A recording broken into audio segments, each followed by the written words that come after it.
Единственный в России экзоскелет. Для детей с ДЦП это шанс на простые шаги. Такая уникальная разработка теперь есть в медцентре Челнов. Это один из проектов фонда «Дети с ДЦП».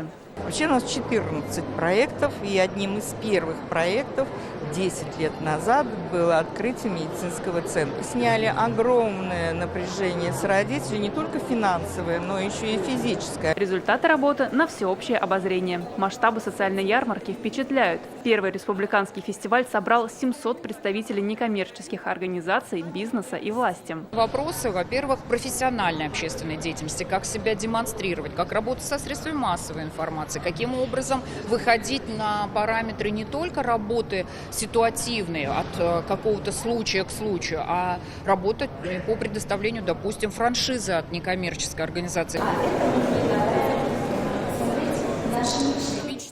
Проще говоря, ипподром сегодня стал местом, где объединились общество, власть и бизнес. Главный принцип – это дать не просто рыбу, а удочку. И именно социальная ярмарка позволит объединить благотворительные проекты со всей республики.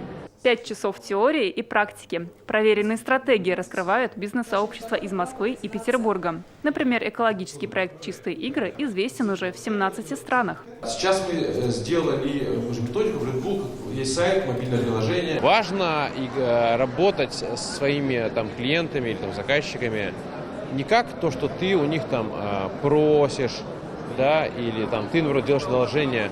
Очень важно работать с ними как с партнерами. В завершении фестиваля награды. Отметили лучший муниципальный общественный совет и победители конкурса предпринимателей.